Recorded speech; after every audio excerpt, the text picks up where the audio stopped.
काफ़ी अर्सा से हम लोग ये सुनते आ रहे हैं कि रुपए की कदर में कमी वाक़या हो रही है और इस तरह डॉलर की कदर में इज़ाफ़ा हो रहा है, डॉलर महँगा हो रहा है। वो कौन-सी क़ुव्वत है या वो कौन-सा आदमी है जो डॉलर के मुकाबले में रुपए को डीवैल्यू करता है।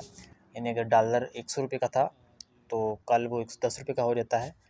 अगर ₹150 का था, तो परसों वो ₹200 का हो जाता है, यानी ₹200 बराबर है $1 के।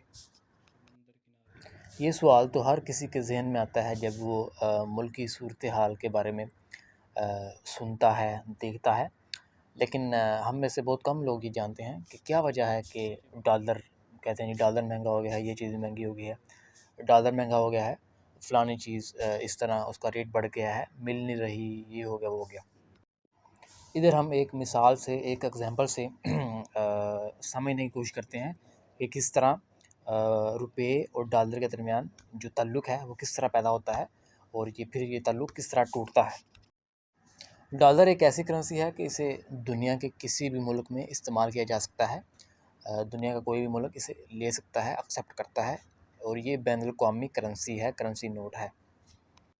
चलिए अब हम इसे समझने की कोशिश करते हैं कि क्या वजह है कि डॉलर का रेट और जो रुपया का वैल्यू है वो बराबर नहीं है। मिसाल के तौर पर पाकिस्तान के पास $2000 हैं। पाकिस्तान क्या करता है कि $1000 का सऊदी अरब से पेट्रोल ख़रीद लेता है और जो बाकी $1000 बचते हैं उससे वो इंडोनेशिया से खाने वाला तेल ख़रीद लेता है, जिससे खाने बनते हैं, रोटी बनती है। और इस तरह घी, अद्वियात, गाड़ियाँ वगैरह और दूसरी अशिया भी पाकिस्तान ख़रीद सकता है। पाकिस्तान के पास $2000 थे और पाकिस्तान ने ये ख़र्च कर दिए कहाँ पे? पेट्रोल मंगवाने में और घी, तेल वगैरह मंगवाने में ख़र्च कर दिए। अब पाकिस्तान को खाने के लिए गंदम भी चाहिए, आटा भी चाहिए, क्योंकि आबादी में तेज़ी से इज़ाफ़ा हुआ है और इस तरह जो मुल्क में गंदम पैदा हो रही है वो इस आबादी के लिए काफ़ी नहीं है। अब इसी दौरान अमेरिका से एक गोरा आ जाता है और वो कहता है जी कि मेरे पास $10,000 हैं और मैं पाकिस्तान में फैक्ट्री लगाना चाहता हूँ। यानी वो कहता है जी कि मैं पाकिस्तान में इन्वेस्टमेंट करना चाहता हूँ। तो हुकूमत पाकिस्तान क्या कहती है जी, बिस्मिल्लाह आप आओ, इन्वेस्टमेंट करो। हमारे पास तो पहले से डॉलर नहीं है, हमें तो बाहर से गंदम मंगवानी है और बहुत सी अशिया मंगवानी है, इसलिए हमें डॉलर चाहिए। क्योंकि बाहर पाकिस्तानी रुपया नहीं चलता, सिर्फ आप डॉलर से ही, डॉलर दे के ही कुछ चीज़ मंगवा सकते हैं, ख़रीद सकते हैं।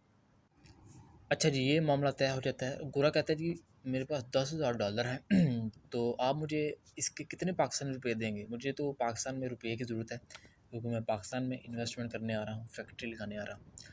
तो हुकूमत पाकिस्तान कहती है जी कि आता तो $1 का ₹100 है लेकिन आप इतनी दूर से आ रहे हैं, हमारे लिए इधर इन्वेस्टमेंट करने आ रहे हैं, तो हम आपको $1 का ₹110 देंगे।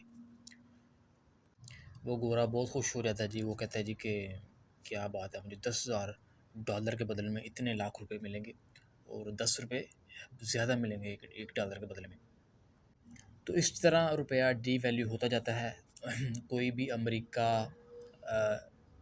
इंग्लैंड, लंदन, कोई भी अगर लालच देता है इन्वेस्टमेंट करने का, डॉलर पाकिस्तान में लाने का, तो हुकूमत पाकिस्तान क्या करती है, उनको उल्टा लालच दे देती है कि भाई अगर आप $1 लेके आओगे, इसका रेट तो ₹110 है, लेकिन हम आपको ₹120 देंगे।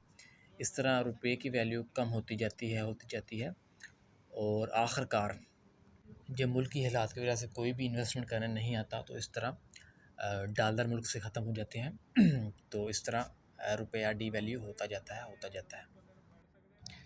पाकिस्तान के पास डॉलर कमाने का एक तरीका ये भी है कि पाकिस्तान जो है मेड इन पाकिस्तान जो चीज़ें हैं उनको बाहर मुमालिक में फ़रोख्त करे और उससे जो आमदनी होगी वो डॉलर्स में होगी।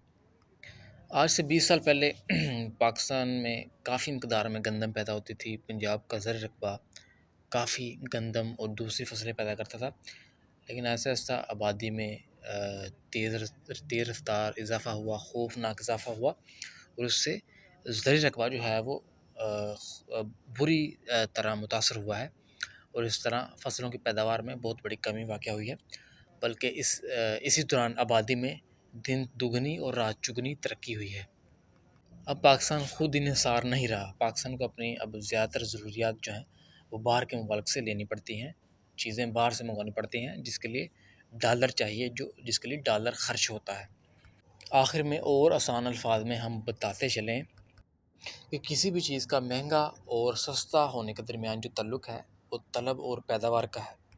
अगर पैदावार ज़्यादा होगी और तलब कम होगी तो चीज़ सस्ती होगी। अगर पैदावार कम होगी और तलब ज़्यादा होगी, यानी चीज़ की किल्लत होगी, तो चीज़ जो है महंगी हो जाएगी, ऑटोमेटिकली महंगी हो जाएगी।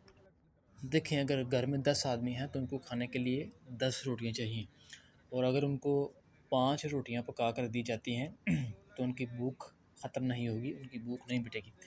अब वो क्या करेंगे, भूख तो लगी है, वो क्या करेंगे, बाहर से जो घर में रोटी 2 रुपए की बनती है वो बाहर से जाके 10 रुपए की ले आएंगे। अगर किसी चीज़ की घर में किल्लत हो जाए तो वो बाहर से महंगी लानी पड़ती है, वो बाहर से महंगी मिलती है।